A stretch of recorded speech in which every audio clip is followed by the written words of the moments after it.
বঙ্গোপসাগরে দীর্ঘদিন চলমান ভারত সরকারের প্রজেক্ট সাগর মন্থন, সেখান থেকে বিশাল পরিমাণে বিশুদ্ধ তেলের সন্ধান পাওয়া যায়।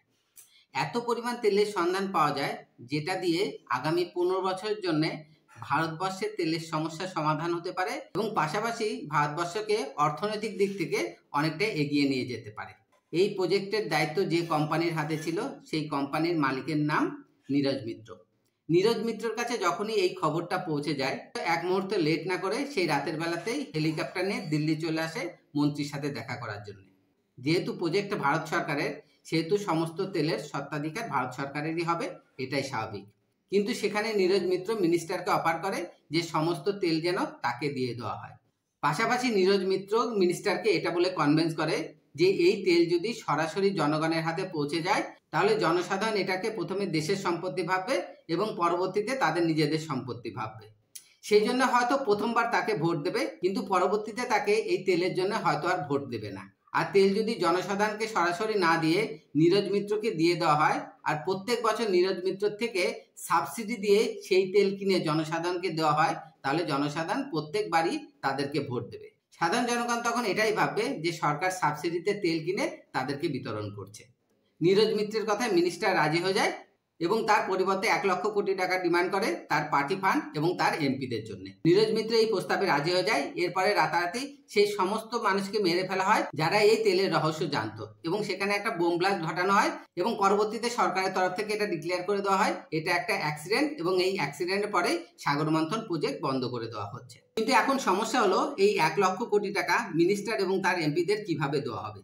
আর এই বিশাল পরিমাণ টাকা কাউকে হ্যান্ড টু হ্যান্ড কিংবা অ্যাকাউন্ট ট্রান্সফার তো করা যাবে না। নীরজ মিত্রের বাবা তখন তাকে অ্যাডভাইস দেয় যে এমন একজন লোককে দরকার যে কিনা জানে সঠিকভাবে টাকা কিভাবে ডিস্ট্রিবিউট করতে হয়, যে ব্যক্তির একটা পরিষ্কার আইডিয়া আছে ব্ল্যাক মানিকে কিভাবে হোয়াইট মানি করতে হয়।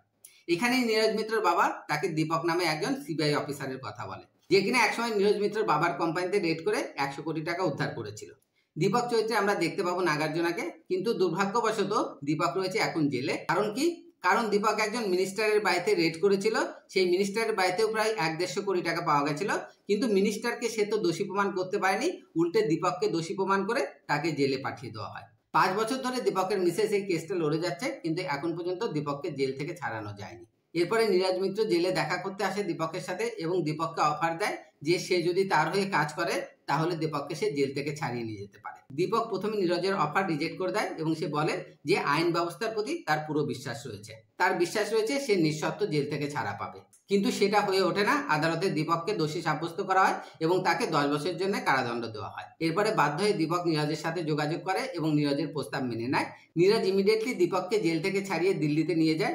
দিল্লিতে তাকে একটা আলাদা অফিস করে দেওয়া হয় এবং তাকে কি কাজ করতে হবে সেটাও বলে দেওয়া হয়। অ্যাকচুয়ালি দীপককে কাজটা এটাই দেওয়া হয় যে 1 লক্ষ কোটি টাকা মিনিস্টার এবং তার এমপিদেরকে এমনভাবে পৌঁছাতে হবে যেন তার মধ্যে নীরজ এবং তার কোম্পানির কোনো নাম না আসে এবং এই ট্রানজ্যাকশনগুলো যেন স্মুথলি হয়ে যায়। এরপরে দীপক প্ল্যান তৈরি করে এবং সেই প্ল্যান নীরজের সাথে শেয়ার করে। দীপকের প্ল্যান ছিল 1 লক্ষ কোটি টাকার মধ্যে 50,000 কোটি টাকা তারা হোয়াইট মানি হিসাবে ট্রান্সফার করবে, যেভাবে ইলেকশনের সময় ফান্ড ট্রান্সফার করা হয়। বাকি যে 50,000 কোটি টাকা থাকবে সেটার জন্য তারা 4-5 জন ভিখারিকে তুলে নিয়ে আসবে এবং সেই ভিখারিদেরকে একটু ট্রেনিং দেওয়া হবে। তারপর তাদেরকে একটু ভদ্রস্থ করে তাদের নামে কোম্পানি খোলা হবে এবং সেই ফেক কোম্পানির থ্রু দিয়ে বাকি 50,000 কোটি টাকা ট্রান্সফার করা হবে। এরপরে তারা দেশের বিভিন্ন প্রান্ত থেকে 4 জন ভিখারিকে খুঁজে নিয়ে আসে এবং এই 4 জন ভিখারির মধ্যে একজন ভিখারি ছিল দেবা। দেবা হচ্ছে আমাদের এই সিনেমার মূল চরিত্র, যে চরিত্র অভিনয় করেছে সাউথ ইন্ডিয়ান অ্যাক্টর ধনুষ। দেশের বিভিন্ন প্রান্ত থেকে 4 জন ভিখারিকে নিয়ে আসা হয় নীরজ মিত্রের গেস্ট হাউসে। তারপরে সেখানে তাদেরকে একটু ভদ্রস্থ পোশাক পরিয়ে তাদেরকে ট্রেনিং দেওয়া হয়। তাদের নতুন ভোটার কার্ড, প্যান কার্ড, আধার কার্ড তৈরি করা হয় যাতে তাদের নামে নতুন কোম্পানি খোলা যায়। দীপক এবং নীরজের ডিমান্ড ছিল কোনো ভিখারি যেন শিক্ষিত না হয়, কারণ শিক্ষিত হলে তারা হয়তো ব্যাপারটা বুঝে যেতে পারে। আর আমাদের এই 4 জন ভিখারির কেউই পড়ালেখা করতে জানতো না। তবে দেবার মধ্যে একটা অসম্ভব ক্ষমতা ছিল, সে যেটা দেখতো সেটাই মনে রাখতে পারতো। দেবার স্মরণশক্তি খুব স্ট্রং ছিল। দীপকের প্ল্যান মতে সে ভিখারিদের দিয়ে কাজ করাবে, ট্রানজাকশন কমপ্লিট হবে, তারপরে ভিখারিরা যে যার রাস্তায় চলে যাবে। কিন্তু নীরজের প্ল্যান ছিল আরেকটু ভয়ঙ্কর। তার প্ল্যান ছিল ভিখারিদের দিয়ে কাজ করানো হবে, ট্রানজাকশন কমপ্লিট করা হবে এবং তাদের প্রত্যেককে প্রাণে মেরে ফেলা হবে, যাতে ভবিষ্যতে এই ট্রানজাকশনের কোনো ট্রেস না পাওয়া যায়। তো 4 জন ভিখারির মধ্যে একে একে 2 জনের ট্রানজাকশন কমপ্লিট হলো এবং তাদের 2 জনকে 1 বাই 1 মেরে ফেলা হলো। ব্যাপারটা যখন দীপক জানতে পারলো, দীপকের প্রতিবাদ করলো। সে নীরজকে গিয়ে বলল এরকম কোনো রকম কথা কিন্তু ছিল না। নীরজ তখন বলল যে তোমার একমাত্র কাজ আমার কথা শোনা, তুমি যে কাজটা করতে এসেছো সেই কাজটাকে সাকসেসফুলি করা, বাকি আমি কি করি বা না করি সেটা দেখা তোমার কাজ নয়। তুমি যদি আমাদের কথা মতো কাজ না করো, তোমার বউ এবং বাচ্চাও এই ভিখারিদের মতো মারা যেতে পারে। দীপকের সামনে আর কোনো রাস্তা খোলা ছিল না। দীপক বাধ্য হয়ে কাজ চালিয়ে যেতে থাকে। পরেও আসে দেবার পালা। দেবাকে নিয়ে আসে ট্রানজাকশন করার জন্য।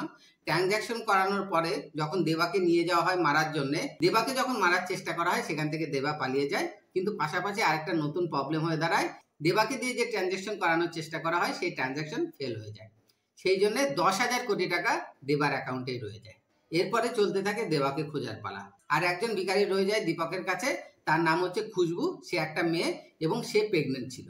এরপরে সিনেমার বাকি অংশ জুড়ে দেবাকে খোঁজার পালা চলতে থাকে। কিন্তু দেবাকে যতবারই তারা খুঁজে পায়, কোনো না কোনোভাবে দেবা তাদের হাত থেকে আবার পালিয়ে যায়। কিন্তু ব্যাপার হলো দেবাকে বারবার কি করে তারা খুঁজে পাচ্ছিল। দেবা যখন পালিয়ে যায়, একটা স্টেশনে তার দেখা হয় সমীরা নামে একটা মেয়ের সাথে। এখানে আমরা সমীরা চরিত্রে দেখতে পাবো রশ্মিকা মন্দনাকে। সমীরা তার বয়ফ্রেন্ডের কথায় বাড়ি থেকে পালিয়ে এসে স্টেশনে বসেছিল, কিন্তু কথা মতো তার বয়ফ্রেন্ড সেখানে আসে না। এরপরে সমীরার ফোনে দেবা ভয়েস মেসেজ পাঠায় দীপককে, কারণ প্রাইমারি লেভেলে দীপক তাদের সাথে খুব ভালো আচরণ করেছিল এবং দেবার এটা মনে হয়েছিল যে দীপক খুব ভালো লোক। দীপককে যখন মেসেজ পাঠানো হয় সমীরার ফোন থেকে, সমীরার ফোন ট্রেস করে সমীরাকে খুঁজে বের করা হয়। এরপরে সমীরার থেকে খোঁজ নেওয়া হয় যে দেবাকে কোথায় লাশ দেখা গেছে। সেখান থেকে দেবাকে ধরার চেষ্টা করা হয়, কিন্তু সেখান থেকেও দেবা পালিয়ে যায়।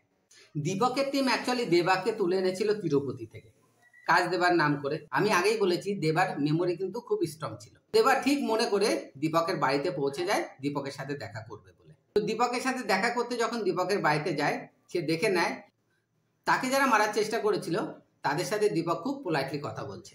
এখান থেকেই দেবার কাছে ব্যাপারটা ক্লিয়ার হয়ে যাবে, তাকে যে মারার চেষ্টা করা হয়েছে এবং দুজন ভিখারিকে অলরেডি মেরে ফেলা হয়েছে, এর পেছনে হয়তো দীপকেরই হাত রয়েছে। তো সেখান থেকে দেবা আবার পালিয়ে যাবে। দেবার আবার দেখা হয়ে যাবে সমীরার সাথে। এদিকে সমীরার জীবনে নতুন প্রবলেম। বয়ফ্রেন্ডের আশায় বাড়ি ছেড়ে পালিয়ে এসেছে, তার বয়ফ্রেন্ড তার সাথে দেখা করতে আসেনি। তারপরে তার সাথে দেবাকে যখন দেখা গেছে, সবাই ভাবছে যে দেবার সাথে হয়তো সে পালিয়েছে। এই কারণে তাকেও হোস্টেল থেকে বের করে দেওয়া হবে। বাধ্য হয়ে সমীরাকেও দেবার সাথে রাস্তায় ঘুরতে হচ্ছে। কিন্তু সমস্যা হলো দেবা কিন্তু 1%ও বুঝতে পারছে না যে তাকে কেন মারার চেষ্টা করা হচ্ছে। দেবার কাছে একজন রেজিস্ট্রারের একটা ভিজিটিং কার্ড ছিল। দেবা যায় তার সাথে দেখা করতে। দেবার নামে যখন বেনামি কোম্পানি খোলার প্রসেস হচ্ছে, সেই প্রসেসের মধ্যে ওই রেজিস্ট্রার ছিল। রেজিস্ট্রারকেও টাকা খাইয়ে সেই প্রসেসের মধ্যে ইনভলভ করা হয়েছিল। দেবা তখন ভিজিটিং কার্ড নিয়ে সেই রেজিস্ট্রারের সাথে দেখা করতে যায়, কিন্তু সে গিয়ে দেখে সেই রেজিস্ট্রারও মারা গেছে। তখন সাডেনলি তার মুখ থেকে বেরিয়ে আসে যে রেজিস্ট্রার সাহেবকেও মার্ডার করে দেওয়া হয়েছে। এই কথা শোনার পরে রেজিস্ট্রার অফিসের সবাই তাকে পুলিশে ধরিয়ে দেয়। পুলিশ অফিসার প্রথমে খুনি সন্দেহ তাকে মারধর করে। দেবা বারবার বলতে থাকে যে সে খুনি নয়, সে একজন ভিখারি। লকআপের ভিতর থেকেই একটা ম্যাগাজিনের উপরে সে নীরজ মিত্রের ছবি দেখতে পায়। তারপরে সে চিৎকার করে বলতে থাকে ওই ব্যক্তি তাদের বড় সাহেব। মিত্রের নাম একজন ভিখারির মুখে শুনে ইন্সপেক্টরের সন্দেহ হয়। ইন্সপেক্টর তখন তাকে লকআপ থেকে বের করে নিয়ে আসে এবং সে রেজিস্ট্রারের ফ্ল্যাটে নিয়ে যায়। রেজিস্ট্রারের ফ্ল্যাটে ঢোকার পর তারা দেখতে পায় সেখানে প্রচুর পরিমাণে সোনার বার রয়েছে এবং প্রচুর পরিমাণে ক্যাশ রয়েছে। ইন্সপেক্টর এরপরে দেবার মুখ থেকে প্রথম থেকে শেষ পর্যন্ত পুরো ঘটনাটা শুনে সে বুঝতে পেরে যায় দেবার নামে একটা বেনামি কোম্পানি খোলা হয়েছে এবং সেখানে প্রচুর পরিমাণে টাকা আছে এবং সেই টাকার জন্যই দেবাকে মারার চেষ্টা করা হচ্ছে। এই কথাটা সে দেবাকেও জানিয়ে দেয়। কিন্তু এতক্ষণে দেবা এবং ইন্সপেক্টরকে খুঁজতে খুঁজতে দীপক তার টিম নিয়ে সেখানে পৌঁছে যায়। দেবা দীপককে দেখে ইন্সপেক্টরকে বলে যে দীপক ভালো লোক নয়। ইন্সপেক্টর দীপককে গ্রেপ্তার করার চেষ্টা করে, কিন্তু অনিচ্ছা সত্ত্বেও দীপকের গুলিতে ইন্সপেক্টর মারা যায়। আর দেবা বিল্ডিং এর ছাদ থেকে লাফিয়ে পড়ে এবং সৌভাগ্যবশত সে বেঁচে যায়। ইন্সপেক্টরকে গুলি করার পরে দীপক রীতিমতো অনুশোচনায় ভুগতে থাকে।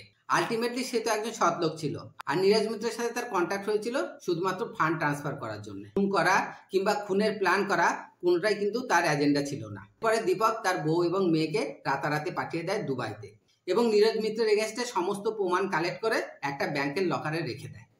এদিকে দেবা তো এটাই ভাবতে থাকে যে দীপকই হয়তো তাকে মারার চেষ্টা করছে এবং বাকি দুই ভিখারিকেও হয়তো দীপকই মেরেছে।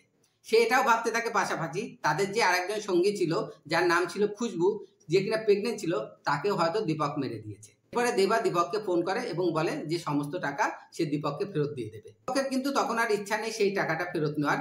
সে চাইছিল শুধুমাত্র দেবার সাথে একবার দেখা করে মুখোমুখি কথা বলতে। দীপক দেবার সাথে দেখা করতে আসে, কিন্তু কোনো কথা হওয়ার আগেই দেবা দীপকের মাথায় আঘাত করে এবং হ্যান্ডকাপ দিয়ে বেঁধে তাকে আটকে রাখে। দেবা যখন দীপককে বলে যে আমি তো তোমাকে নিজের বড় ভাই ভেবেছিলাম, আমি তোমাকে একজন ভালো মানুষ ভেবেছিলাম, তুমি কেন আমাদের সাথে এটা করলে। দীপক তখন দেবাকে বোঝানোর চেষ্টা করে যে দুজন ভিখারি মারা গেছে সেই ঘটনার মধ্যে দীপকের কোনো রকম সায় ছিল না, দীপকের কোনো রকম হাত নেই এর মধ্যে, আর খুশবু বেঁচে আছে এবং তাকে সেফ জায়গায় রাখা হয়েছে। দেবা দীপকের কথায় বিশ্বাস করে এবং দীপকের সাথে যায়। গিয়ে সে দেখতে পায় একটা লেডিস হোস্টেলে খুশবুকে রাখা হয়েছে এবং খুশবুর ডেলিভারি ডেট রয়েছে 10 দিন পরে। এরপরে দীপকের ফোন ট্রেস করে নীরজ মিত্রের লোকজন সেই লেডিস হোস্টেলে পৌঁছে যাবে।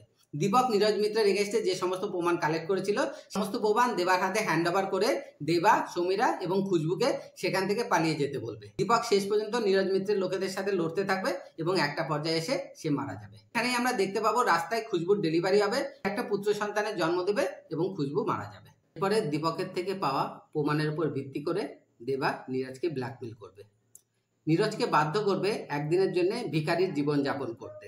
দেবা ভেবেছিল একদিনের জন্য যদি নীরজ ভিখারির জীবন যাপন করে তাহলে হয়তো সে বুঝতে পারবে ভিখারিদের জীবন কতটা কঠিন, তাহলে হয়তো তার মনে ভিখারিদের জন্য সিম্প্যাথি জেগে উঠবে।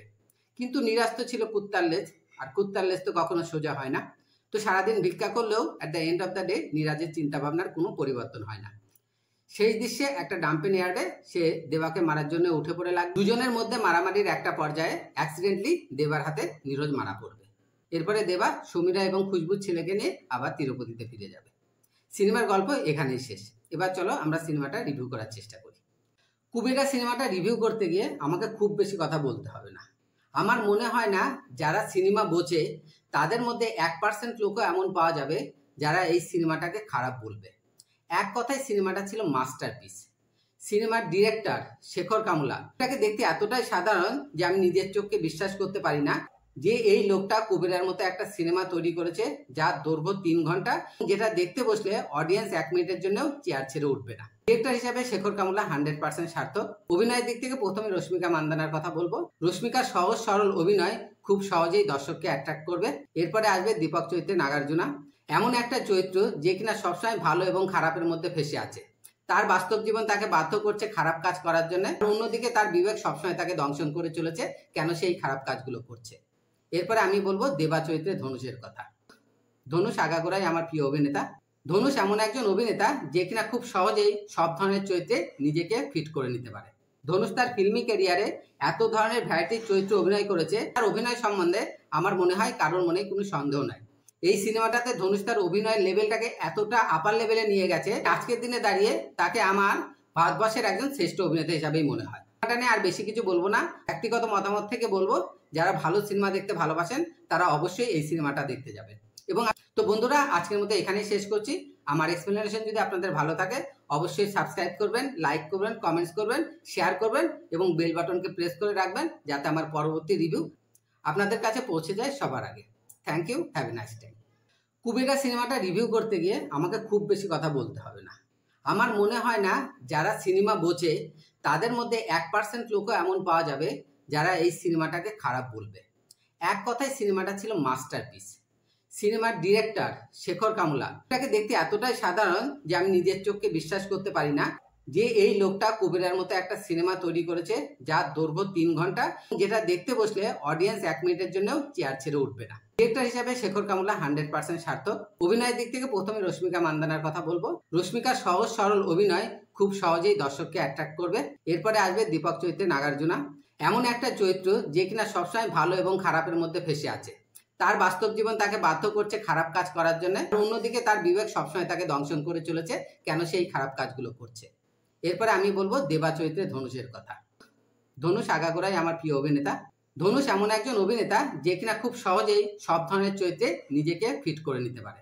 ধনুষ তার ফিল্মি ক্যারিয়ারে এত ধরনের ভ্যারাইটির চরিত্রে অভিনয় করেছে, তার অভিনয় সম্বন্ধে আমার মনে হয় কারোর মনে কোনো সন্দেহ নাই। এই সিনেমাটাতে ধনুষ তার অভিনয়ের লেভেলটাকে এতটা আপার লেভেলে নিয়ে গেছে, আজকের দিনে দাঁড়িয়ে তাকে আমার ভারতবর্ষের একজন শ্রেষ্ঠ অভিনেতা হিসাবেই মনে হয়। এটা নিয়ে আর বেশি কিছু বলবো না। ব্যক্তিগত মতামত থেকে বলবো যারা ভালো সিনেমা দেখতে ভালোবাসেন তারা অবশ্যই এই সিনেমাটা দেখতে যাবেন। এবং তো বন্ধুরা, আজকের মতো এখানেই শেষ করছি। আমার এক্সপ্লেনেশন যদি আপনাদের ভালো থাকে অবশ্যই সাবস্ক্রাইব করবেন, লাইক করবেন, কমেন্টস করবেন, শেয়ার করবেন এবং বেল বাটনকে প্রেস করে রাখবেন যাতে আমার পরবর্তী রিভিউ আপনাদের কাছে পৌঁছে যায় সবার আগে। Thank you, have a nice time.